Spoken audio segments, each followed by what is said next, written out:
Law of attraction ని proper గా ఎలా ఇంప్లిమెంట్ చేయాలో ఈ రోజు నేను వింటాను.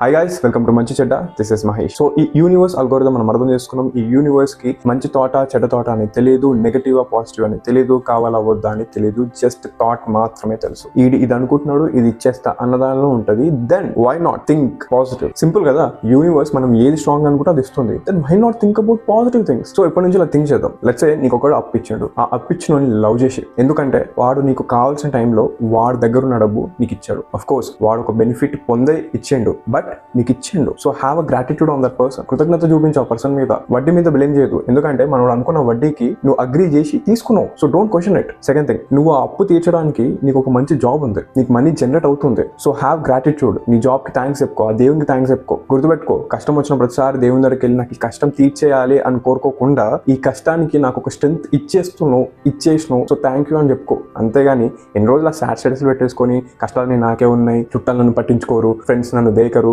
ఎందుకు ఇవన్నీ? నువ్వు అలా స్టేటస్ పెడుతూ ఏదో ఒక అటెన్షన్ కోరుకుంటున్నావు కదా, మిగతా వాళ్ళందరూ నా మీద జాలి పడాలి, ఇచ్చేయాలి అజ్జేయాలని. జాలి కాదు, ఒక నెగటివ్ ఎనర్జీని నువ్వు అట్రాక్ట్ చేస్తున్నావు. అండ్ థర్డ్ థింగ్ వచ్చేసి, నువ్వు అప్పు కట్టడం ని మస్తు ఎంజాయ్ చేయి. అప్పు కట్టిన ప్రతిసారి అలా నాకు ఫుల్ పైసలు ఉన్నాయి, ఫుల్ వెళ్తుంది, నేను ఆ అప్పు వాడు అనుకున్న వడ్డీకి టైంకి ఇస్తున్నా, అసలు నేను తోపురవే అని ఎంజాయ్ చేయి. అంతేగాని అబ్బా సాలరీ రాగాని అప్పు ఇంటికి ఇచ్చేయాలి, ఈడు వడ్డీ అని నా ఇంట పడ్డాడు అని ఎందుకు ఇంకెన్ని రోజులు పెట్టుకుంటావు? మన పొగుడు, అదే కరెక్ట్ టైంకి ఇచ్చినవరా, నువ్వు సూపర్ రా, థ్యాంక్ యూ రా అని చెప్పు. సో మొత్తానికి 3 థింగ్స్. 1 ఈజ్ అప్పు ఇచ్చిన మీద గ్రాటిట్యూడ్ పెట్టుకో. నెక్స్ట్, ఆ అప్పు కట్టడానికి నీకు మనీ జనరేట్ అవుతుంది జాబ్ వల్ల, సో ఆ జాబ్ కి నువ్వు థ్యాంక్స్ చెప్పుకో, దేవునికి థ్యాంక్స్ చెప్పుకో. థర్డ్, నువ్వు అప్పు కట్టడం ఎంజాయ్ చేయి. That's it.